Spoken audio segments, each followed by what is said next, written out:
ready, baby? Fate decided. Let's get this party started.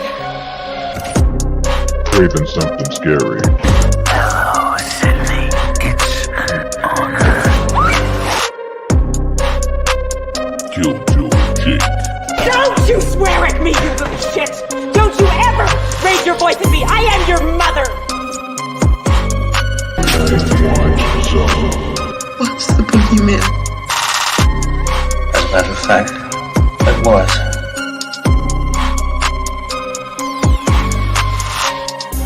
The collective has spoken.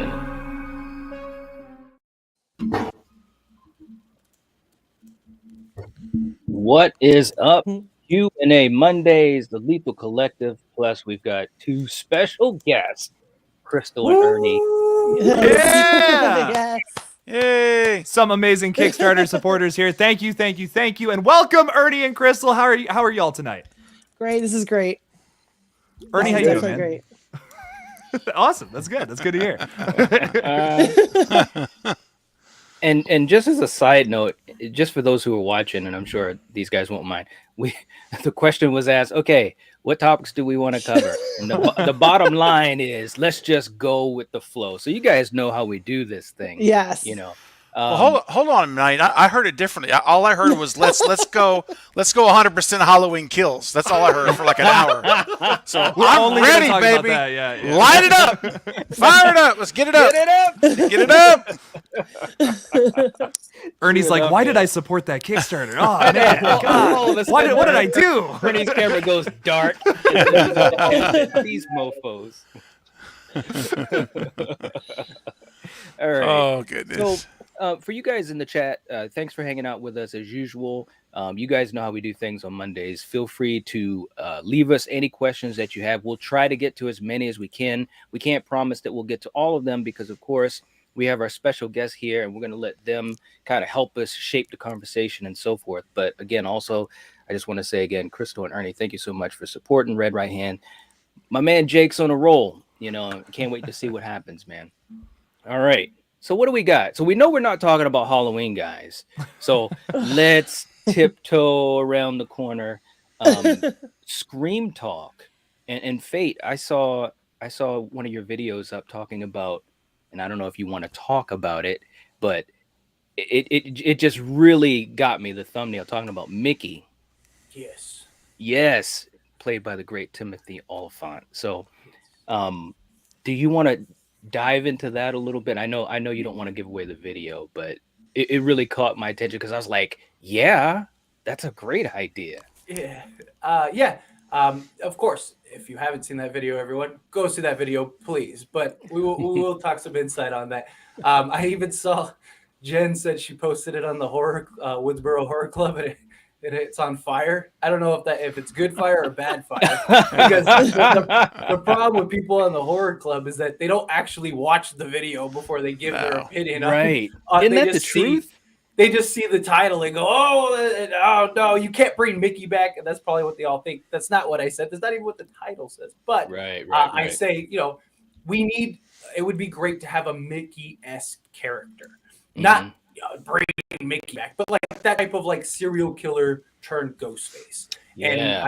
And I sort of brought up points that like you had the Dreaded thread, right? Where you had this like group of people that were likely similar to Amber and Richie and from all walks of life. And what if we got a character that was that sort of brains when it comes to movies? Because Mickey was. I mean, he wasn't brains in the sense of like rocket science, but when it came to like sequels and things like that. And if we follow the pattern based on Scream 5 was very reminiscent in carbon copy to 96 and Scream 4 in many ways. So I was like, I hope they don't go full-fledged Scream 2, like let's just recreate Scream 2, but I would imagine that they would have elements sprinkled in that are very reminiscent, and a Mickey-esque character I think would be great. Somebody that you see and you're just like, that's the killer. But we're like, they already did that with Mickey, so maybe he's not the killer, and then turns out to be the killer. I think because the biggest problem is that with Mickey and Scream 2, it was so underwhelming for such an iconic, great character. He's one of my Yeah, favorite that's characters true. in the entire franchise. You see him for like the first 20 minutes, and then he just disappears till the end. And we know that he's the one that's Ghostface running around in hindsight, but still, it would have been nice to have him sprinkled in more. So my thinking is like, let's develop a Mickey-esque character and actually build him properly throughout the film, and then have that big end result. And maybe that sets up the Dreaded thread, and maybe you got the cult, or just, you know, whatever. You just have somebody that's pure insanity that just wants to kill people, because that's essentially what Mickey was. Right. So we'll start with you, Crystal. What are your thoughts on something like that? No, I get that. I guess I just want to see something new. I want to see something that's like shocking. Now that Nev is like kind of like out of the picture, let's say with this one, can we like rewrite the script a little bit? Can we like shock the audience a little bit? I don't know what that necessarily means per se, but I felt like when I watched Scream 5, I could see other Screams they pulled in, other elements they had that were like similar to other movies. And I kind of just want to see something, when Nev's not there, this is their chance to kind of like go way outside the box. And like, I guess that's like what I'm kind of interested to see. I want to see what they do with this. They kind of, yes, they have Sam, they do have these characters in play, but I kind of want to see, are they going to go a completely different route, a different way completely? Yeah. Does that make any sense? Like, I guess it's like, are they going to stick with the formula? Because the formula, it does work. Everyone loves Scream. Everyone loves the franchise. Or is this their chance to kind of like push the envelope? I know it's not really the answer, but it's like, I guess that's where I'm at with the Screams, because I'm a Nev diehard. I love seeing her. I love seeing her on a part of the franchise. And with her not there, I kind of feel like this is their chance to just really just go for it. Is this like, are they going to really change who Ghostface is, or they keep Ghostface the way it is? Like always a connection to the person being killed? Is it going to follow the same sort of formula? I don't know. I don't know. I don't know. I don't know if I want to see Crazy Sam like lose it. I don't know. I just don't. I'm not sure where I'm at with the Screams right now, because with her not in the picture and it's known that she's not going to be there, I kind of feel like this is their chance a little bit. Does that make any sense? Yeah, it totally does. Like it's like I am a Nev diehard, so I'm nervous about Scream 6, because it's in essence I'm a little bit nervous about it, because it's like, yeah, get rid of her. Yeah, she's been through it. I get it. We can't keep trying to kill Nev. I get it. But it's also like she's like that it girl for the franchise too. I like her presence. Yep. I like her presence in it though. However it is, you know, I don't know. And she might be in it still. We don't know, right? We're holding our fingers crossed. I mean, it's, you know, she was the last one to announce last year. And I'm just saying that she hasn't said no. So you're saying there's a chance. I'm saying there is a chance. Oh, you beat me to it, Crystal. You're telling me there's a chance. Yeah. There is. Perfect. For you. Perfect. But can I say one thing too? And then Ernie, I'll let you jump in on the question. As you were saying that, Crystal, you know, we got a couple of buddies that were down at Texas Frightmare showing us pictures that they took. You know what I'm talking about, Steven, of them hanging out with Matthew Lillard and Nev herself. Yeah. And I'm just looking at the pictures and I'm fanboying out so hardcore, because I'm like, oh my God, they literally were right beside Nev Campbell. You saw her list for her favorites, how she ranked them? Yes. I'm actually doing a video on that, Crystal. I'm actually doing a video on that tomorrow. That is now, the queen has spoken. Okay? Right. That is the ranking. I don't know though. I gotta say, I'm a little bit. I have to say, I was a little bit surprised at some of the ranking on there. I was. I don't agree with. I mean, personally, because everyone's entitled to their own rankings, of course. But I personally don't line up with Nev's ranking. So I'm going to talk about it tomorrow. Oh, okay. Find out tomorrow. I'll have a video out tomorrow. Stay tuned. I don't want to ruin it. Somebody's got to send me that. I haven't seen it. Where did you guys see that? Yeah. There's been posts about it across really? the tubes. I've been swamped today, so I probably I probably just haven't had a chance. Steven, that's a great idea because I was going to do one too.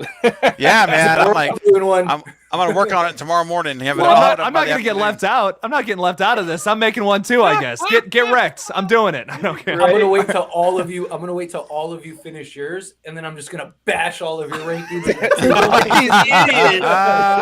Killjoy Jake's ranking was stupid. Oh, Yeah. God, it sucked. Yeah. The problem is I know most of your rankings, and I know that they're pretty similar to mine. So but I'll find something in your video. You'll that find I can just something. trash. That's That's Fate, you're gifted at that, man. That's what it's what you do. Yeah. It really is. It's like a superpower. Yeah, you are. But Ernie, how do you feel about that? How do you feel about what Fate said moments ago? Because I forgot. I already forgot. I already forgot. I'm a big fan of the Mickey character, but one of my problems was that they didn't go all the way with Mickey. They should have had him. His plan should have went through. That would have been really awesome. So if you're not going to do that, then you should do something different, like Crystal was saying. You should do I want to see the closest to supernatural Ghostface that we have seen. I want to not supernatural, but almost supernatural. Like just almost, he's badass. He kills everybody. It's really like something like that. Okay. Like someone like Vince Vaughn or something. Vince Vaughn from the Psycho remake specifically. Like the Scream in the Scream franchise, Scream is like folklore in this town. So I mean, you could very well have a rogue Ghostface because it is kind of like that town's like folklore at this point. You could have anyone be Ghostface for any reason, I suppose, and go that route. I wonder with Nev not there, it really just gives a chance to spread a little bit and do a little bit more. But again, I mentioned tonight on one of his streams a little bit ago that whether you like Halloween or not, and I'm sorry, Ernie, I'm mentioning Halloween. I'm sorry, but there is a lot of parallels between Scream and Halloween. There's the connection between killer and victim. There's that great final girl, all those things. I mentioned tonight, I was with Nev not in this one and how the Screams kind of build on each other, are we going to run into problems like Halloween did with timeline issues? At some point, if Nev in 5 years goes, you know what, let me come back to Scream, we've now have a gap of time where a lot of stuff has transpired. And how are they going to kind of weave her back in, regardless of when she comes back? There's going to be there's going to be a lot of problems when the girl kind of dips out and then comes back, like Jamie Lee did, and how Nev is kind of starting-ish to do, you know. If that happens though, I think it comes down to how they give her a proper send off, because one of the big things I want to see, I would love to see. Let's say Nev comes off, even if we just do a stand-in, even if we can't get her, hopefully they can say Nev, we just want to do this one scene to give you a proper send-off. I would love to see just one quick scene of her and her family, just her happy, that's our send-off. Okay, she's happy now, she's alone. I even said in one of my live streams, I was what would be very powerful, and I actually want to make a video about this, but what would be very powerful would be say Gail needs help and she's trying to get a hold of Sydney. She can't get a hold of Sydney. So she goes to Sydney's house, knocks on the door. Nobody answers. So she goes around the back and she sees Sydney playing with the kids and sees Mark and all this stuff. And it's just great. And Gail's just I can't do this. I can't pull her away and have her, and run the risk of what happened to Dewey happen to her. And now her family loses something. I think that would just be an emotional, very powerful send off for her. I would. I'm funny you mentioned Gail because when it comes to Gail, she's the anti-final girl. She's trash mouth. She should be killed act 1 of every horror movie she's in. She's the anti final girl. So if they highlight her in this movie, it's gonna be hysterical to me because she's the classic girl who you're do I like you even? You should be you're the person that dies scene 1. And I'm loving the idea of her possibly being featured in this movie way more. Especially I'd love with to Dewey. explore that. Well, she's Yeah. also like she's come a long way as a character too. Like at Scream 1, like 100% agree. Like she's that character you just want. Uh-oh, did we lose Ernie? Uh-oh. Ernie was like, I'm tired of this parallel to this Halloween bullshit. I can't take it. Halloween. Don't mention Halloween. He was probably like, I know you guys are talking about Michael kind of in the background. Now that he's going like Halloween, Halloween, Halloween, Halloween. Well, I don't know where Ernie went, but I hope you come back, bud. I think he's trying to come back in. Yeah, okay, he'll be back in, probably connection. But anyways, to touch on what you're saying, Jake, and then you can continue. Like, in my opinion, Gail has had the most character development out of any of the three. Yes, like her character development from Scream 1 to now is just like it's ridiculous. But sorry, Jake, go ahead. No, that's what I was gonna say basically. Like I feel like she's been developed as a character in a way. Like I actually liked her in Scream 5. Yes. I was like, hey, she's nice. She's kind of nice. Right. So to see her be the focus now, what does that look like? Because I think if you put Gale Weathers from Scream 1 at the focus, that's an entirely different movie than Scream 5's Gale Weathers at the forefront. So what does that movie look like? I guess I'm interested. I'm interested if they make her the center of it. It's gonna be a totally different kind of film. What's up, Ernie? Welcome back. Yeah. Woo! They just kicked me out. That's fine. Oh, we got you back now. Glad to have you back. I think now with Dewey gone, even with them not being together, it still sends it personal for her. So I think that's even more of a attachment to her. That's great. Yeah. Oh yeah. It's even another level of connection to any kind of Ghostface thing happening, and I'm interested to see what they do with her in 6. Yeah. Oh, me too. Absolutely. Me too. Definitely. Graven, what are your thoughts on like a Mickey-esque character coming back to, well, not Mickey coming back to Scream franchise, but giving us a character like that, like serial killer turn, because it's such a great backstory. Are you on the Mickey train? Yeah. Got a lot of trains going, man. Got a lot of trains going here. Get it up! Now that's the train I'm on right there.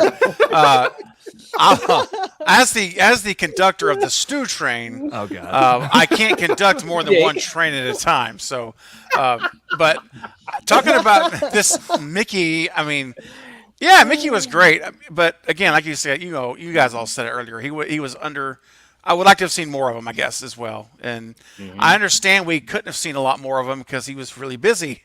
He was doing a lot of work out there, running around, killing people everywhere. Yeah. But so that's understandable. But I'm all about the cult idea. You guys know what I want. I've ad nauseum. I've said it a million times. I want the cult thing to be real. I think that the what's called the dreaded thread was posted, and I like to believe that there are a lot more Amber and Richies out there that are lined up and ready to carry the mantle and continue this.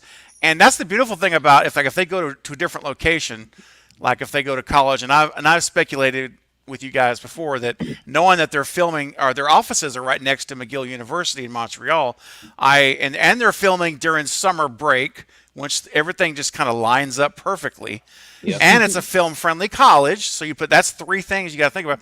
I really do think they are going to college. I think it's going to be in New York City. I think Gail will be obviously in New York, and they'll be showing the downtown area. Which, as long as you don't go up too high, where you don't see the World Trade Center and other things like that, keep it lower. It looks like New York. You could trick people into thinking that at least for make believe. You know what I mean? Mm-hmm. So. I'm sticking with the theory that it's in New York. The kids they went out of Colorado. They went out of California, and they go to New York, and Sam goes with them. Either she's a student or she's just living there near the campus to be there for Tara when she needs her. And so the whole gang is there, and the killings start happening. And the reason that they're happening is because this cult that is going on, that Amber and Richie were a part of, this dreaded thread, is Hive Central. That's the hive where everyone's coming from. And guess what? That's internet. It's all over the world. So these cult members are in New York too. And so they just pick up the mantle and continue. Now, I want Stu Mockert, of course, to be the one who placed the ad or the post and who's manipulating everyone. But even if it's not him, that's the idea that I'm advocating for. And these people are just picking up the mantle. And this takes care of the whole what's the motive issue. Because I know you guys, we've talked a lot about how I personally, I don't care if there's a relational motive. I don't mind it being a family thing. You know, this franchise is deep in family from the very beginning. So I don't have a Fast problem. and Furious.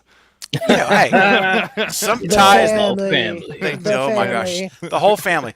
But if you were one that wanted to get away from like the family motives and ties, this will do it, because you could have these people could just be fanatical people that are on a mission to kill, and much like a Mickey type character. And so I think that those kind of go together. That kind of matches up with my idea of this cult kind of thing across the country. So that's my thoughts on it. Ernie, how do you feel about a cult of ghost faces? I think that's an awesome idea. I really would like to see that, especially because of The Following, and if you've seen the show The Following, it's really good. If you watch that show, yeah, by Kevin Williamson. Yeah. Oh no, I don't think I've ever seen that. Oh, that's good. Yeah, it's really good. It's like I'm writing it down. It's Scream, but it's like different shows and stuff. And I think Stu, he would fit that villain character, that cult leader type character. Oh yeah. Yeah. Well, I know how Craven feels about that. Right. Yes. Right. Well, Kevin Williamson took that idea from 3, and that was kind of the whole foundation for The Following. Oh, okay, cool. Mm-hmm. I'll have to check that out. That sounds sick. Yeah, it sounds good. That's what he did. They couldn't use it in Scream 3, so he sold it to Fox. And that Fox network bought it and then made it The Following. Yep. Hell yeah. Cool. Right. Crystal, how do you feel about a cult of Ghostface? I think it is new. I think it's different. Yeah, I mean, it gives opportunity for it to be any reason why they're killing, or just to wreak havoc, maybe just to cause confusion, especially if it's in a location like you said, like a New York. I mean, there's subway systems, there's a lot of things you can use, skyscrapers, just a different look to the whole franchise. So I think that it might be a really great avenue. It would be dark, definitely dark, and different kind of vibe to it. It would change the franchise. It would be a different twist. Oh yeah. Yeah. Because we've almost always gotten 2 killers or one, I guess. Yeah, exactly. So to have something so drastically different like that, I just think would be so, like, you would never forget that. You know what I mean? You would be like, oh, it stands out in a good way, or I guess a bad way too. But I think it could be awesome. I think it could be badass. I would love to see that. And this is the movie to do that, I think. And you would get more perspective, I guess, from Ghostface a little bit, because you have to get the cult background in a little bit, and what that's about, and the background of like how they join or how they're indoctrinated. So it might be just a different thing altogether. And then I would want to see, I would want to see all that happening, which would be tough with the mystery element, especially if they save that for a third act, like, oh, it's a twist, something like that. Yeah. It'd be tough to show that, but if they found a way to execute it all well, that could be sweet, I think. Yep, absolutely. That'd be cool. That'd be cool to get a little bit more of an inside scope to Ghostface, or either whoever Ghostface is, or the multiple ones, or the leaders, or whatever. Having some scenes where you really spend a little time with them as far as the way that their mind thinks. Because that was one thing about Mickey, kind of the trailer back to what you were talking about, Fate. You kind of got this sense about him. And in my mind, when I was watching the movie, I was building him up to be a certain way. And of course, we didn't get as much of him as we wanted or thought we were going to get. But in my mind, I was like, man, this is a very interesting killer. So like in the new Scream movie, if they were able to give us those types of scenes that would have been cool with Mickey, from part 2, that'd be really, really cool. Yeah. I think even if it's not a Mickey-esque character, at least somebody I want to see somebody that fits the mold of like a serial killer. Like Mickey, you saw Mickey and you're just like, that guy's the kid. Like he just had the look, like the stature, he was brawly looking, everything. I mean, so much so, I don't know if everyone's seen the full extended Randy tape. If you haven't, I have the whole Randy tape on my channel. But in the full Randy tape, there's literally a moment where Randy's like, my money's on Mickey. That guy just looks like a serial killer. And it's just so great. Nice. It's great. And so like, I would like somebody like that again. Because everything, what's going on, Angie? Everything about that, like, kills and stuff in Scream 2 made so much sense. Like, one of my big issues with Scream 4 was like, the stature in which the killers, both of them, were compared to like the kills and things that took place. Like, you're telling me Charlie was throwing Olivia around like a rag doll when she's like twice his size. He was able to penetrate her skull, or Deputy Anderson's skull. Do you know how much force that takes? How strong you have to be in order to do that, even with a hunting knife, even with a buck knife. Like, that's, I mean, it's one of the thickest parts of your entire body. And it was just like, I love the Jill reveal, but it was like, okay, who's the other killer? And then you see Charlie, and it's like, he's smaller than Jill is. Like, how does that happen? And at least Mickey fit the mold. Like, when we found out Mickey was the one that threw Cece off the balcony, it made sense. Even with her struggling, he is so big. He was able to manhandle her. Like, all of those things really made sense. And even going to Scream 5, like, however anyone feels about Amber, at least the kills, like, every time she got handsy and physical, she was overpowered. Like, she was overpowered by Wes. She was overpowered by Dewey. And all of her attacks were surprise attacks. Like, she'd come around the corner, boom, and then it was just an onslaught to make sure you couldn't fight back. And so I like the realism in that regard. And I'd like to get back to that. And at least with a Mickey-esque character, you have somebody that you see and you know, like, okay, like, if this person just got thrown from this side of the room to the other, that guy makes sense. Like, and that's kind of what I want. I want that, like that look of, like, I would hate to run into that guy in a back alley. Like, yeah, we just got hello, Lethal Collective in chat. From I shot him 6 times. Hey, and Fate, it's a real simple solution of how Charlie was able to get that knife into Perkins' forehead. It's a simple word, 2 words: Red Bull. That's all I'm saying. Just pounding Red Bull, baby. Let's go. Get that. Took a little bump. That's it. Down the Red Bull was like, gives you wings. Shotgun. Bam! And one shot right there. That's it. How's it going, Val?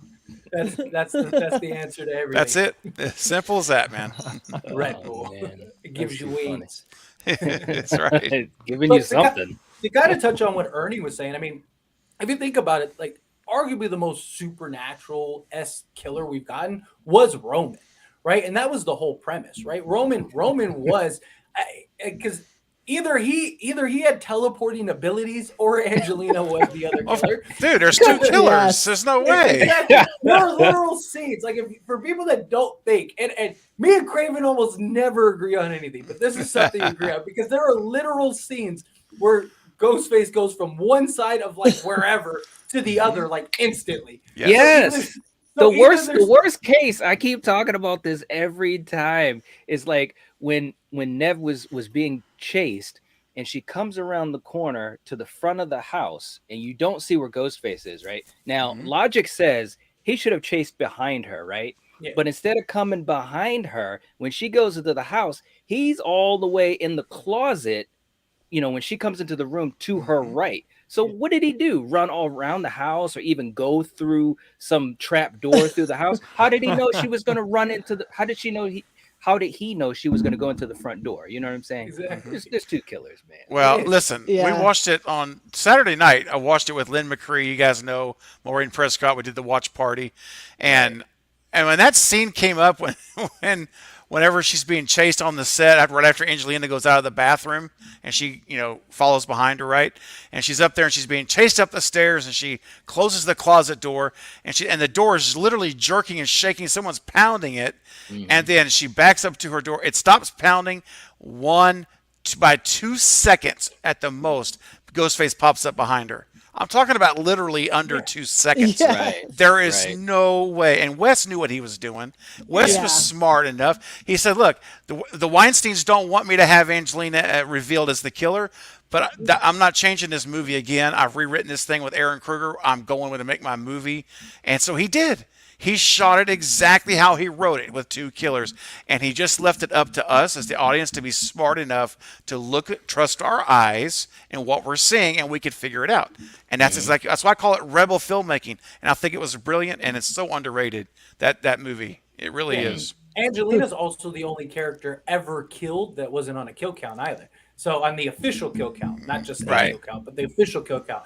But I mean, there's countless times. I mean, You're telling me he was able, while Ghostface was running around attacking, able to put makeup on himself, hide in this thing while he was walking around, and stuff, like, and still be able to go like chase everybody. Right. How long? Like, how long was it before somebody found it's a big mansion with like secret corridors, and you're telling me he was able to do that? I mean, even just applying the makeup and stuff, like you likely need somebody else to help you with that. That's right. Like, it's just a big mess. But Ernie, my point was to bring that up. Ernie, what would you want? Like, do you want a killer like that, or do you want it like taken up a notch, or is like a Roman-esque killer good? Yeah, maybe like they think it's Stu's dead, but he came back to life. Like kind of like the Scream series, Brandon James. That's what I thought they were gonna take it. They were gonna bring back Brandon James to life. But I kind of want that, but non-supernatural. Like I'm gonna keep saying Vince Vaughn. Like if you see Vince Vaughn in Freaky, I just seen Freaky the other day. Something like that in the Scream movie. That would be pretty awesome. Like really depraved. He's living in somewhere with like a bunch of junkies and all that. And I can see that being the case. That'd be cool. That'd be pretty messed up. Doesn't he play Stu Macher in the Stab universe? Doesn't Vince Vaughn? Oh yeah, he does. Yeah. Oh right. Yes. Vince Vaughn plays Stu in the Stab universe. It's perfect. He's got to be. It is perfect. You get Stu return Craven.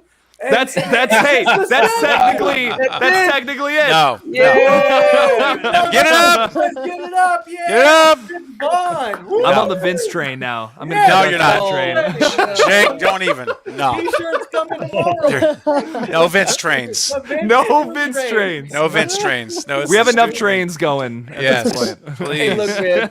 I'll be walking through the Stu train. I'll come to this compartment, and then I'll look down. Jake will be there tied up with this. Hey, listen. I was live streaming with Jake on his channel on Wednesday, and we came to at the very end. He came out and said straight up, "I'm on the Stu train again."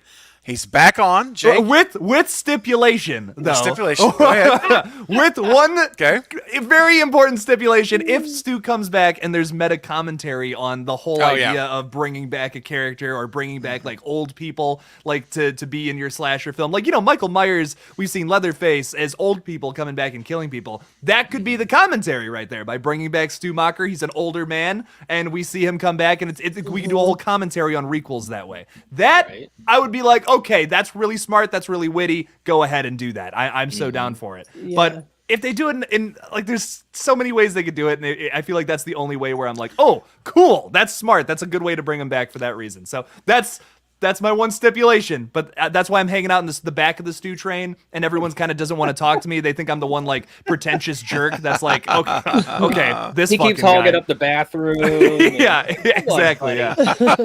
Hey, Carrie, absolutely. Anybody that wants to leave the Stu train, come on over to the Vince train. Oh my gosh. Oh my god. That'd be the funniest thing. I'm saying this live right now, Fate. If you started doing this thing where it was like a Vince train and you start promoting that'd be hilarious. Gary, I need a Vince train ticket. No. I need you to make the Stu train ticket, but instead just say Vince Vaughn Stu Macher. There you go. Bro. No way. Steven will literally come through the street and kill you. He'd be like, no. Yeah. I'm gonna start converting all his followers. No, I don't think. No, I don't think. I'm not worried. I'm not worried. Not worried. I'm not worried at all. Raven, do you give me permission to do you give Carrie permission to make me the Vince Vaughn ticket, or are you that worried? I'm not worried, but Carrie and I have an agreement that we have an arraignement. So we have an arrangement, so we can't really go there, man. I have exclusive rights. I think Craven's feeling the burn. He's like, I don't want people. Dude, Vince Vaughn, Matthew Lillard. Okay, come on, man. For Stu, come on, man. Stu's dead. Vince Vaughn isn't. Stu never died. Give me a break. Come on, what are you talking about? Right. You have to die before you're dead. Come on, Come on, dude. Let me just jump in real quick too, man. Also to echo these guys, because Carrie and Val were saying, and it's true, man. You did a heck of a job with Lynn McCree the other night, Steven. So I just want to say it was really cool. She is so damn. She is awesome, and it was really cool seeing her on your channel again, man. Oh, thanks, buddy. I appreciate it. It was a blast, and we talked for a good while after the stream and had a great conversation. And I believe that she's going to be coming back. She's got some stuff to knock out, but she'll be back. I'm going to bring her back on the channel again at the end of June, or first of July or end of June. She's going to come back for a Q&A again, like we did the first time, because there's so much more to talk about. In an hour and a half, 2 hours, you can't get everything answered and asked, and so she's so gracious, and so she said she says you're my number one fan, and I'm coming back, and you just let me know, let me do my vacation thing, and then she's coming back. So I'm very excited to have her back again. So stay tuned. Once I have a date, I'll announce it. But thank you very much. I appreciate all you guys who were there in support of the stream. And showed up for Lynn. She had a great time. She just told me how much fun she had. And even with all of our technical ups and downs and connectivity, we got through it, and it was great, and it all ended up well. And I knew it would, That's Things how it happen. is when you do it live, man. When you go live, anything could happen, man. We know anything. that. That's right. You Carrie, see, just come on over. Carrie says, "Can I have half a foot on the stew train and half on the vents?" Come on, Carrie. Carrie? She said, "I'm just a boat rocker. It's always." I see that. That's because she doesn't want to disappoint either of us. She wants us to both be happy. Look, I know won't where be she's coming disappointed either way, and that just shows why I'm better. So come on, come on over. All right. Come on over. Hey, I got a Keep question. pouring it down, buddy. We got a question from the chat too. Jason was saying, list any Scream characters that have been underused, like Mickey or Cotton. And we'll let Crystal start this one off. Mm-hmm. I can't talk. Sorry. I don't know. I might need a minute.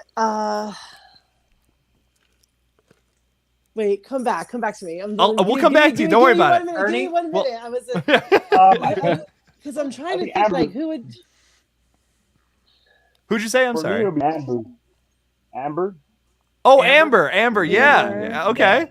Hell yeah. I really like it, but I think you could use more with her. It could have been.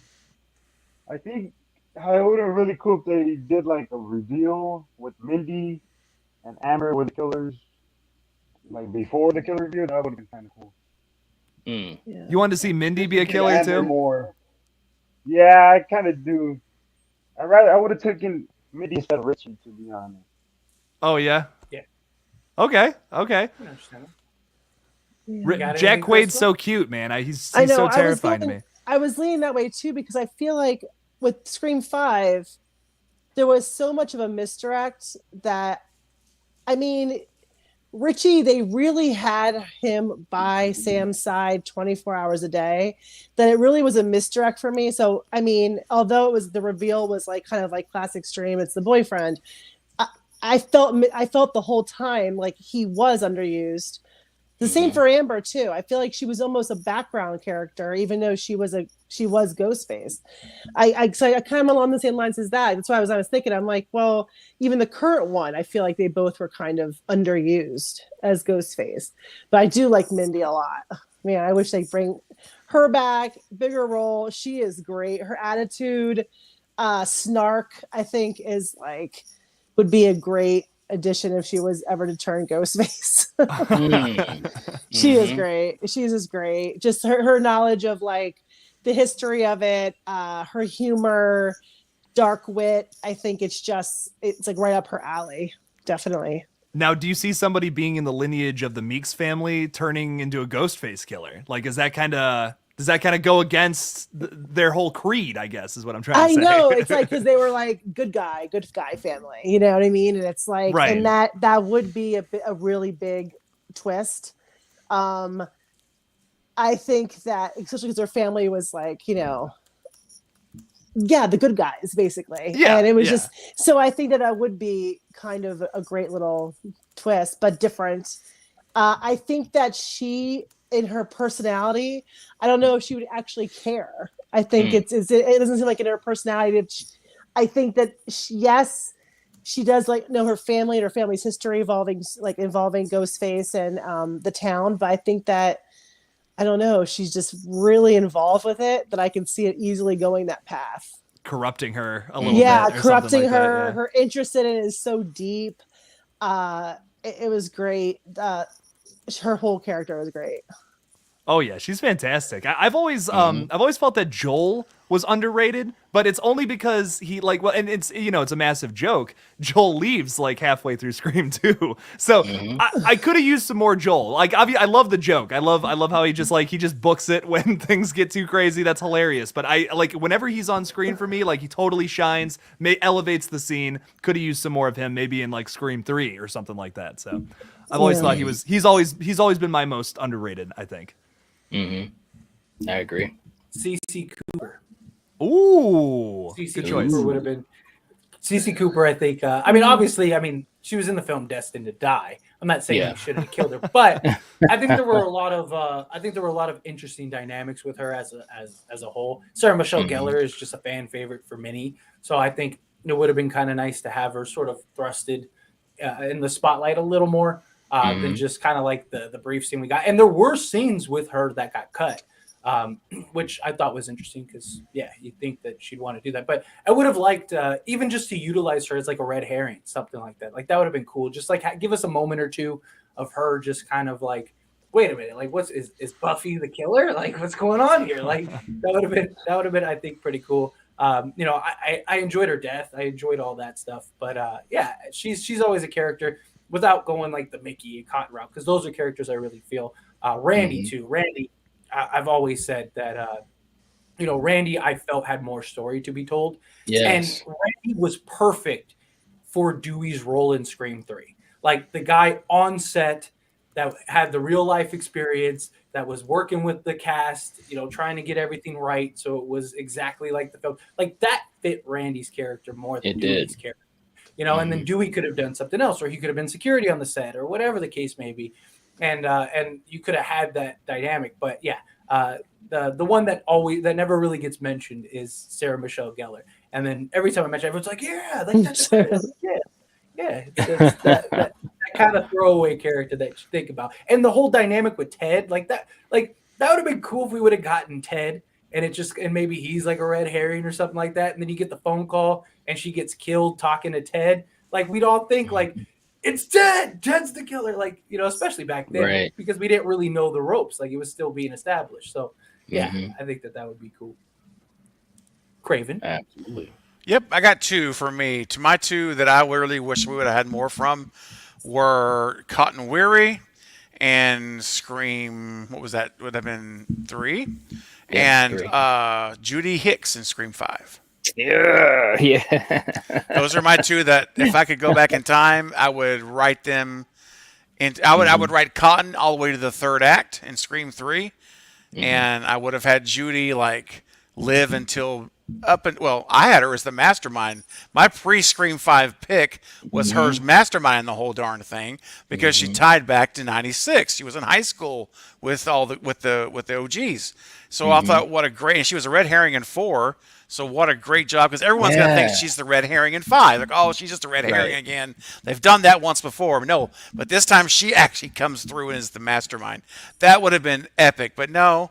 They trash on that idea. They kill her. And not only do they not have her much in the movie, but they kill her at the nearly the midpoint, maybe even not quite the midpoint, right in that area. Yeah. And she had 2 or 3 scenes. Unceremoniously too, man. Yeah. It was a brutal kill. I thought it was a cool brutal kill in the daytime, but I was like, man, give me a little bit more. I don't know. It's weird to explain it, but I think especially because she's a legacy. I know it's only one movie, but she is a legacy character. You should do a little bit. There should be a little bit more behind that because people have a little bit more connection with her than anybody else that died in 5. So those are my thoughts on it. Her final scene was pretty great though. Like the whole conversation with her and Ghostface. Like it's iconic, man. Oh my god, she has the whole line about I prefer animated films and musicals. Like that's so funny. That's awesome. She's a funny actress too. I know. She is so. She has a certain charm and wit to her. I absolutely loved her character. Every time she was on the screen in those movies. Which I'm a little ticked at Radio Silence for few things, but one of them with Judy is my list grows longer every time I watch the movie. But with Judy, when they cut that scene, they didn't give us a scene with her and Dewey, and I think they robbed us from that because they even filmed the scene in the deleted scenes. There is a shot where we at least get to see them together one more time. Well, what would have been one more time, and we don't even get to see that. They're separate, and so. That was, I thought, a huge missed opportunity, and I know they were under restraints for time or whatever, but I mean that's to me such an important scene to at least. And if you guys watch that deleted scene, you'll notice when Judy says at the very end how I can't remember the words she said, but basically he's getting ready to leave, and she's like asking Dewey for help essentially, and she's like, "Will you?" She kind of humbles herself, and she says, "Will you help us, Sheriff?" And it just got me like in the heartstrings when I watched that. And I was like, oh, because she still respected him and as sheriff, even though he's not. And she knows what went down when he had to forced retirement and all that stuff, Yeah. And when she turned and just said that sheriff instead of Dewey, it just got me. And I'm like, wow, you cut this. What a great moment that would have been with her and Dewey on screen. So that's a bone I have to pick with that choice. Yeah. Yep. What would you say about Stu coming back, but say he's just mangled from being demolished by that television? He's just like burned, victim mangled. And what if he like pulled the strings of Ghostface killers? What if he had two people working for him in that regard? Not necessarily he's the killer, but he comes back as kind of like the mastermind of it. Well, he's just too feeble and basically mangled to kind of carry out these kills, but he has people working for him. Would that be an angle you'd want him to come back as, or as a killer? I think that's. Go ahead. No, I was just going to say, I think that's one way that's very viable and would work for him to come back is to be, behind the scenes as the mastermind. He doesn't have to, at least in my opinion, he doesn't have to be actually killing. Hey, Ernie, he doesn't actually have to be killing. But if he's the mastermind and you can kind of see how he laid out the plan, that would be really cool. Although it would be cool to see him at least have one kill. At least do something. At least, just kind of a little bit of an homage to his character from '96. Yeah. Mm-hmm. Just falls out of his wheelchair and lands on somebody. I feel like if you're gonna take that approach with you're gonna have a mastermind, you're gonna have some kind of like genius behind it all. Like, is it gonna really be Stu like doing a Palpatine or something in a chair? You know what I mean? Like, give me some new characters, right? Write some badass new characters. I like Stu, but like I want to see Matthew Lillard doing his whole like, oh, I'll be right back kind of thing. I want to see him doing that if we're gonna get Matthew Lillard. And you can't get that with the character of Stu with him being an old man who's been in prison this whole time or in hiding away from, not in the sunlight. You know what I mean? Like he's been trapped in a basement or something for 30 years and he's just like pissed off. Like we're not going to get that funny Matthew Lillard performance, which would to me would kind of suck. It would just be kind of disappointing if you had to keep him in a box like that. Can I just say, Jake, first of all, that's the second time you referred to him as an old man. Now, I understand you're young. You're a young whippersnapper. You're a little 23 young whippersnapper. Let me just tell you, Matthew Lillard is barely, hey, get it up. Matthew Lillard is barely 50. That is not an old. Now, James Jude Courtney playing Michael Myers at 65 night? Right? Yes. Something like that. Now we can start talking about that. Dude, he's a long way from that old man. The guy is very, very well physically able to do what he needs to do. Just want to say that for the record. I let it go the first time, and that's the second time. All right, you sound like my dad. He said Stu, not Matthew Lillard. He said Stu. Well, Matthew Lillard plays Stu. He's yes, but Stu's all tore up. Stu's all no, Stu's not all tore up. No, he's not. First of all, you know what? Oh, I'm not even going to. Woo, there's so much I could say. Look, when that TV fell, first of all, there's two things. It didn't fall from very high. It didn't fall from the second story. And the second thing is, I'm serious. It didn't fall. Wasn't that very? It's barely off the ground. Secondly, when it did fall, both of his arms and hands were up, bracing the impact. People seem to just magically forget that. So remember that show Mythbusters? We need to do a Mythbusters. Yeah, we need. absolutely. Someone needs to lay down and drop a TV. I know. Bring Fate over here. Someone's got to Fate take over one for here. the team. Fate, you can lay down. I'll drop the TV on Fate. You're the one that thinks that he's alive, so we need to do it to you. Oh, he absolutely is alive. If you can survive the TV, then yeah, that'll prove it. All I can say, without getting into argument, is, Craven, you have to admit he would be tore up. Oh, he'd have some scars. Yeah, and he has stabbings in the back, the stomach. Yeah, the scar tissue. Like him, Dewey was stabbed 9 times. Give me a break. Stu was stabbed 4 times. Give me a break. Come on, man. Up and stuff like that. So it's like half of what Dewey got. The point is that Jeez, this is the Stu, magic. I don't see Stu at this point like chasing people around. Like if he was to return, I don't see him being Ghostface. Like yeah, you know, you'd imagine you got to have him have a scene where he's killing somebody or doing something. You know, it would be kind of cool if he was like a cult leader, if like he was just like ruthless and like one of his cult guys failed to kill somebody and he just killed him. He's just like, come here for a minute, and just like stab it. Like you could kind of like reminiscent of like Saw, the guy who was dying of cancer and Saw is in a wheelchair.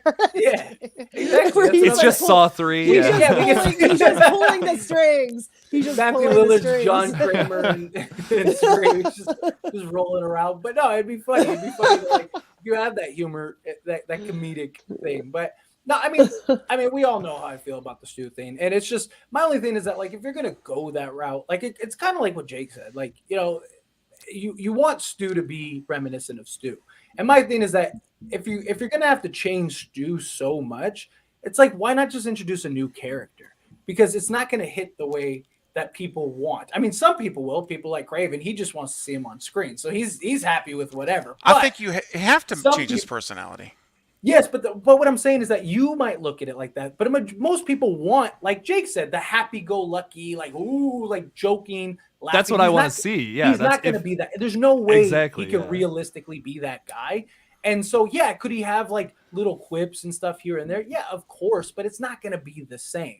And so at that point, the way I look at it is like, if we're not going to get the Stu that we love, why even bring Stu back at all? Like, yeah, but hold on though. But there's one thing about this though, is that Nev, Courtney, and David, they're totally different as the years. Yes, but we got to see them progress. We got to see them progress over 5 films. But we don't get that with Stu Macher. The last thing we remember is him as this happy-go-lucky, 96.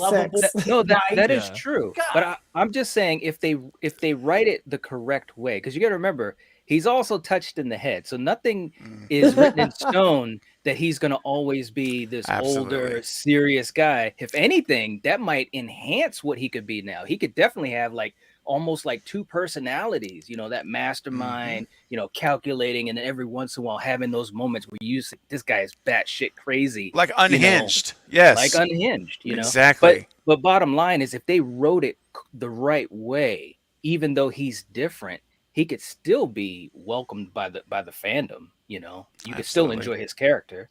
I mean, look how different Dewey is in 5 versus all of the other movies. That's like a huge jump. Dewey is like a drinker, and he's pessimistic. I mean, he had moments and this is what I'm talking about. Dewey had those moments where you could see that old Dewey, and he had that little twinkle in his eye. But for most of the movie, he was kind of like down and out, you know, depressed and so forth. But just my opinion, I love the performance, and I think I actually think it was great for David Arquette, which he thought as well, to be able to grow with the character, you know. But like I said, you had the development, like you had the story, you had the story already in place. So like when Dewey changed drastically between 4 and 5, it made sense because he lost Gale, he was a coward, he ran away, all of these things. There was already a story built in to the franchise that you could just piggyback off of to explain everything. We don't have that with Stu. What I'm saying is that most people, yes, they want Stu back, but I don't think they're prepared for which Stu is going to come back. And again, you have to write a proper story.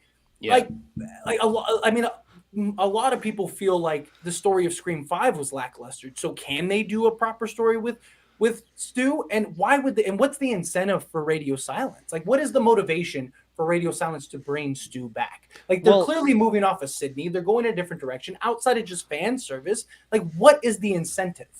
Like, so Ernie, well, let's ask. Let's go through our guests. So, how do you guys feel about the Stu train? Do you want Stu to come back, Ernie? How do you feel about that? Before Scream 5 came out, I was on the Stu train, but then right before Scream 5, I was like, you know what, he's dead. And then in Scream 5, they showed like the little, is the real Stu alive? Stu Monster still alive? Then I was 50-50, but then now I think I'm off the Stu train. I think he should just be dead, and we should move on. Because he got off at the last stop. Scream 5, they got a lot of new fans, a lot of new people to a Scream. I don't think they would really care if Stu was the killer in Scream 6. It might be too soon. Maybe bring back in Scream 7. But I think you should do something new, like have Mindy a killer or one of Tara's friends, or maybe Vince Vaughn. Something Vince Vaughn. Oh boy. The Vaughn Come train. on, come on, Vaughn. Wow. The Vince train. I'm telling you, I'm starting it. After this, I'm going live. I'm doing the Vince train. Raven's not having this at all. Raven's not having a good day. No. I'm basking in this glorious live stream. No, there's just no words. Crystal, how do you feel? I mean, yes, if it's done again, the same thing we always say, if it's done great, I'm all for it. But if I were to look at I consider him like a legacy character, and if I could have like my like fantasy legacy character turn into Ghostface, I think I'd want Courtney Cox to do it. Ooh. Like that's what I would want, and especially with Dewey biting it, and she's like, I think it just would be a really crazy twist for her character. Yes, Stu Train, yes, but it would have to work. How does he look? What's he been doing these years? Like, how does he kind of get integrated back into the story? I think if we're going in the kind of like this franchise's like history, there's always a connection. There's always something that's been going on from the previous story. I think it just leads for Courtney to turn like bad. I would love to see Courtney turn bad. I would love to see her team up with somebody. I would pray it's Mindy, but that'd be weird. But I would just be like, I would love to see Courtney just turn bad. Like, she has the attitude, she has the sarcasm, she just has that just negative, outlook. I feel like she would be my hope in the back of my mind to one day see her just wear a Ghostface mask once. But Stu, yeah, again, I would just want to know what he's been doing and kind of like how they would make that into the story, and how then once he's in the story, how they would kind of like use him and what's he been up to, kind of thing. How does this work into the storyline? Are you just laughing at the chat? I am, man. Me and Steven are going back and forth. This is hilarious, man. Nice. Gotta fight the insanity. Fight the insanity. Gotta fight the insanity that fate is propagating. You started it in the chat. I didn't start nothing. I didn't respond. You went in the chat first. You were the first one to say something, so I had to chime in and let people know. Vince Train is alive and well. You started it. The argument of a child. Have fun with that. Yep. It takes two to argue, and I'm not arguing, so have fun. Let me throw another question. I'll start with you, Ernie, and I know you probably don't want to answer this, but it was I didn't create these questions from the live chat. But Rioter said, "Do you think Halloween Ends will be good or bad?" I think it's gonna be bad. I think it's gonna upset the fans regardless. I think the fans are gonna think it's bad no matter what they do. If they kill off Laurie, people are gonna be mad. If they kill off Michael, people are gonna be mad. So I think regardless, it's gonna be bad. Okay. How about you, Crystal? I think people have to take Ends for what it is, and it's the completion of the arc. Mm-hmm. And we had the build-up in 2018. Kills was like the climax, crazy kills, amazing scenes, gore. I don't think if you're walking into Ends expecting to see the gore we saw in Kills, you're going to be disappointed. But if they close this arc out really well, it's going to be amazing. And I think that I really can't wait to see it because as I've been stewing on it. Nice. I see what you did there. I think that Laurie's gonna die, and I hate to say that, it like pains me to say that, but I think Laurie's going to die. I think Michael is going to live, and I think Allison might be Strode 2.0. I mean, at this point, she would lose her grandmother, her mom, her dad, her boyfriend, her friends. I mean, she theoretically had more things happen to her than Laurie did in 78, right? This girl is like on empty. So I think that's what's going to happen, and how they execute that is I'm not sure, but I think that she's going to be Strode 2.0. Yeah. Wow. I can see that. I think that's basically where they're setting it up. You know, it seems like every film they're sort of building up Allison further and further to kind of be the end result. Yeah. And it gives new life. It doesn't make Michael young. He's still how old he is. And that's a thing, but it gives you a new younger, final girl. Yeah. And that transition's good, but Michael's still how old he is. I mean, Michael's gonna die of old age. After everything he's been through, he dies of old age. Like, how upsetting would that be? That would be hilarious. I was reading the article, and like Green has gone on record saying that although the appearance of him being supernatural, he went on record saying that he's human and he's resilient and driven by murder and kills, and that's it. And if he's human, then this is old age is a thing, so I don't know.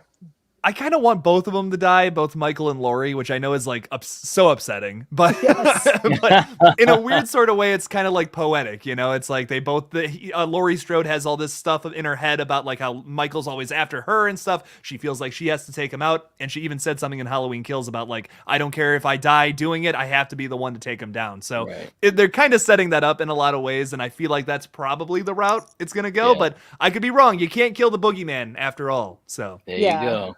There you go. Except for old age. Except old age. Or possibly COVID in the new one. Right? He gets COVID. Oh, he's wearing a mask. I mean, what if Michael really did die and he was reborn, and like we saw like a Jason where it just gets struck by lightning or something? No.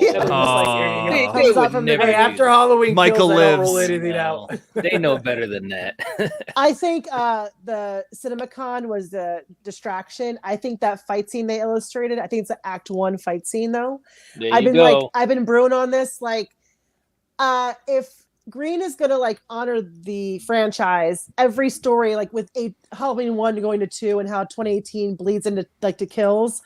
I think when Laurie was leaving the hospital that night and Kills, at the very end of Kills, I think she was going to the Myers house. She was knowing where she was going, and I think she knew where her daughter was. And I think that fight scene is a total Act 1 fight in the Myers house, or Big John, Little John's house.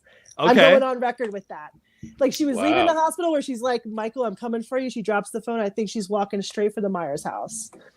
And I think the fight is Scene 1 or Act 1.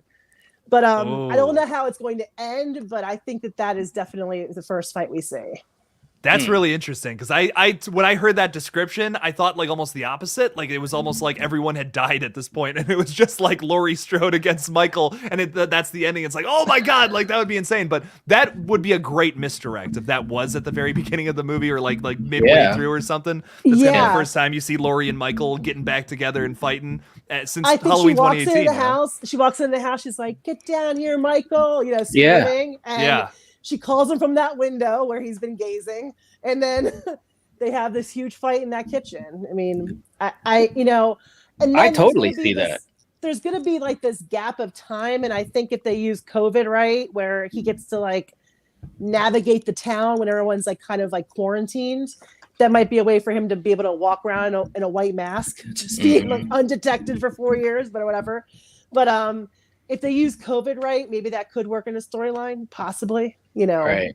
Yeah, I mean that's totally, and I did a video on that too, and there's no way. I'm just saying it right now. I said it in my video too. There's no way that that's the finale to the movie, because it's also very reminiscent of 2018. So I can't see them having that as the finale, showing that at the con, even though it was at the con, and it's a little bit more closed. But I can't imagine that they would show that in the trailer.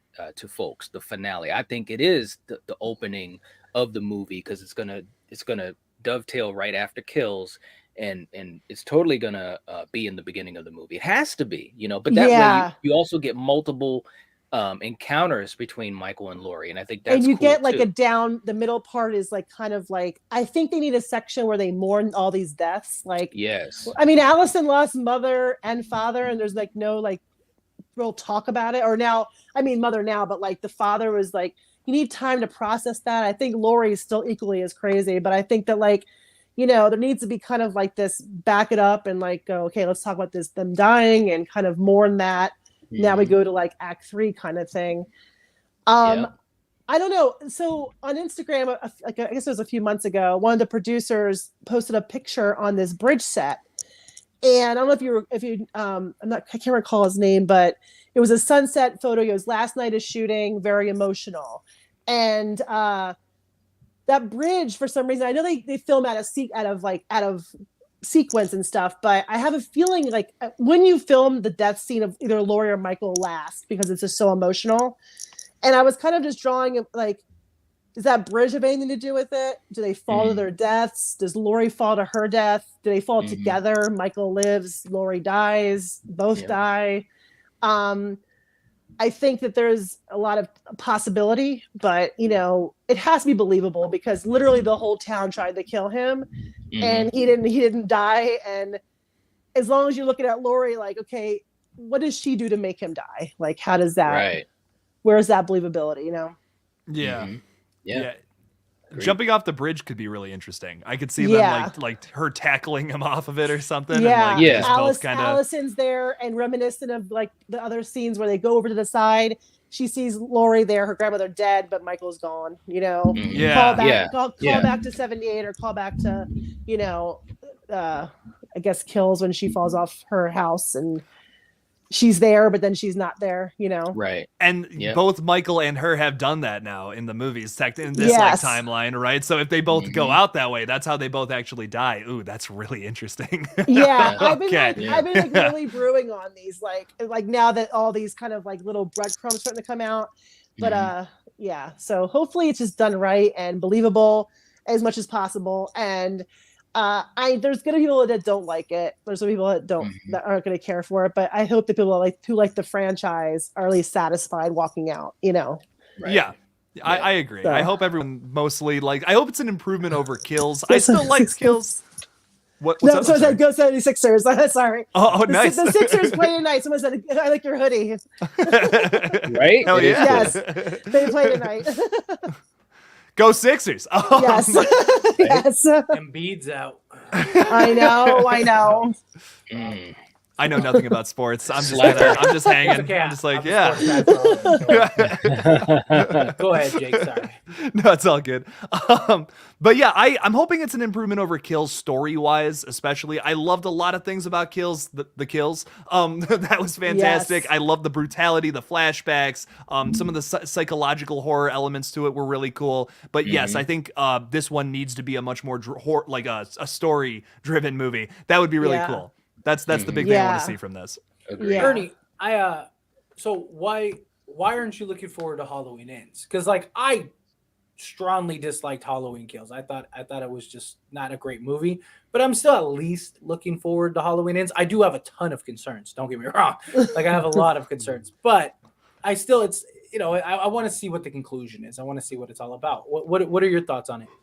Well, I feel like I like Halloween Kills for what it was. I didn't put any thought into it. It was okay.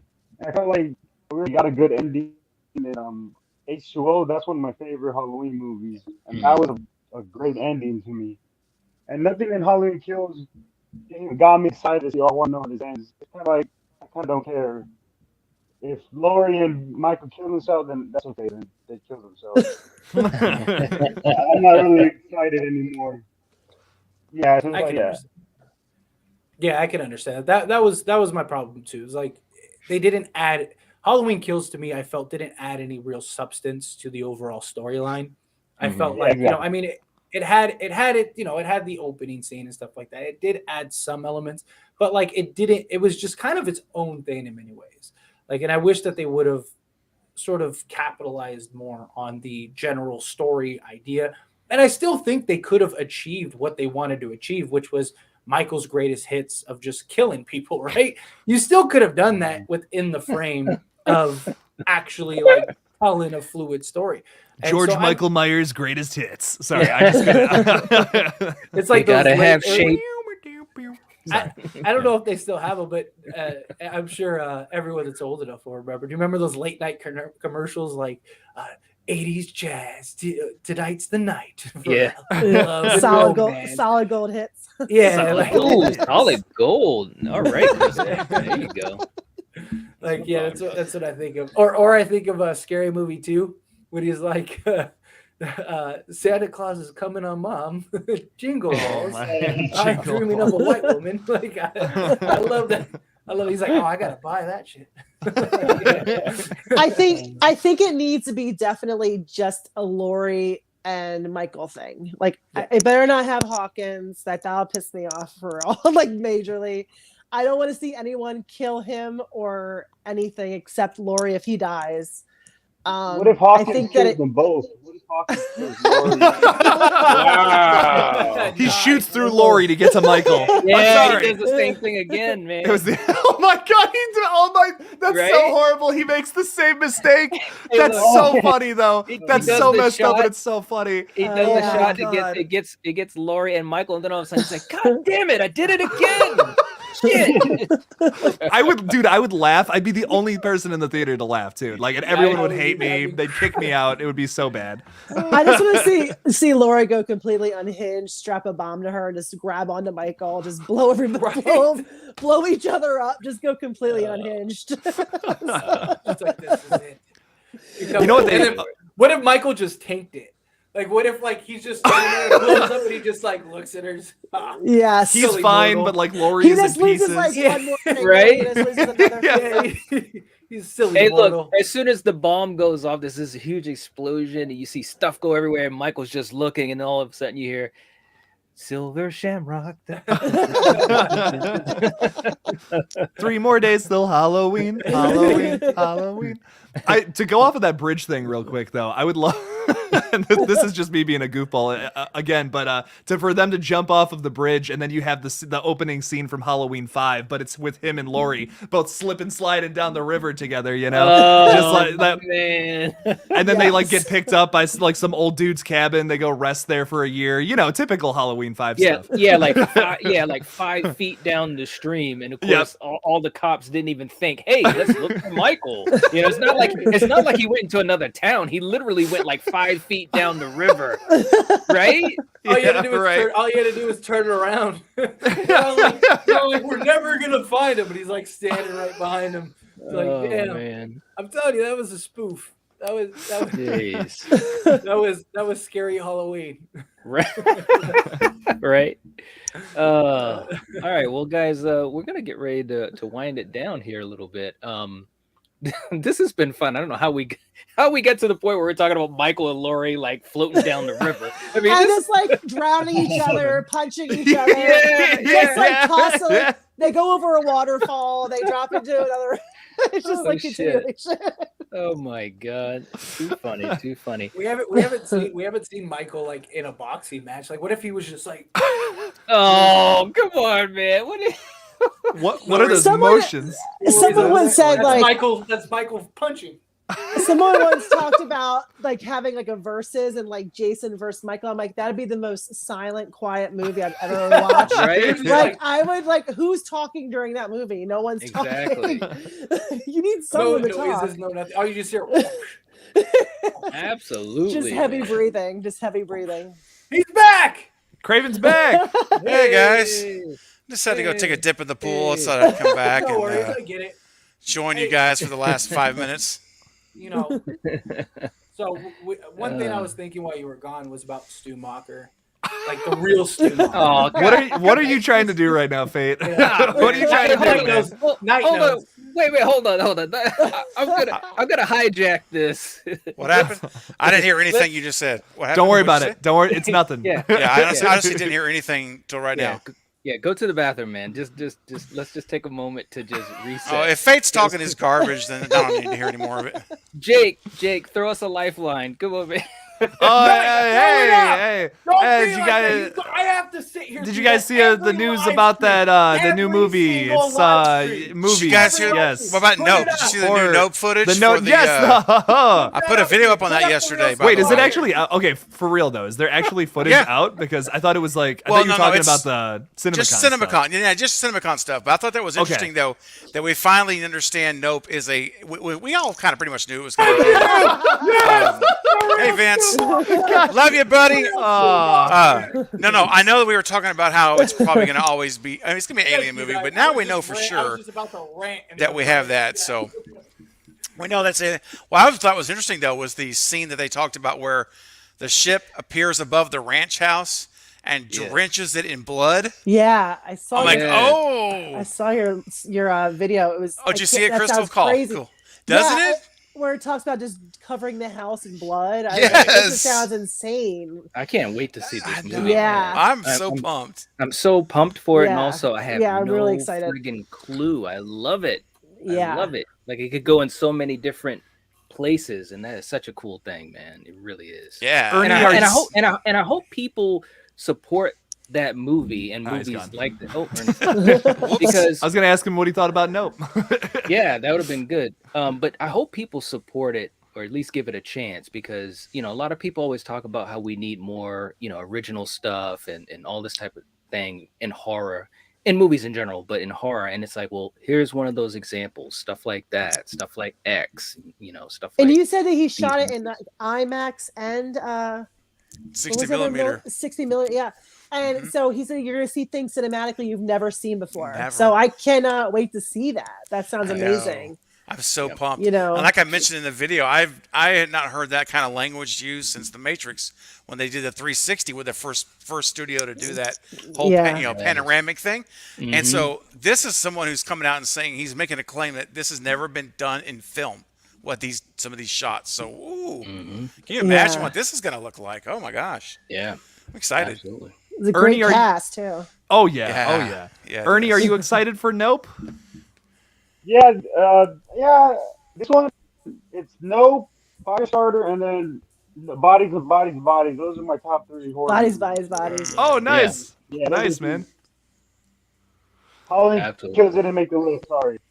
Halloween ends. I skip out on this one. Just not that one. Right. Everything else I'm excited for, just not Ends. Like name any movie at any all. other movie. I'm excited for that more. Nice. All right, guys. Well, we're going to get ready to wrap it up, folks. But for all you guys in the chat, thanks for hanging out with us. We always appreciate it. Please, as we've talked about, hit the like button. That'll really support the channel. We'd appreciate it to the max. Leave us a comment and stuff. You guys know the drill by now, And Crystal, Ernie, thank you so much for hanging out with us. This has been really fun, and we really did go all over the place,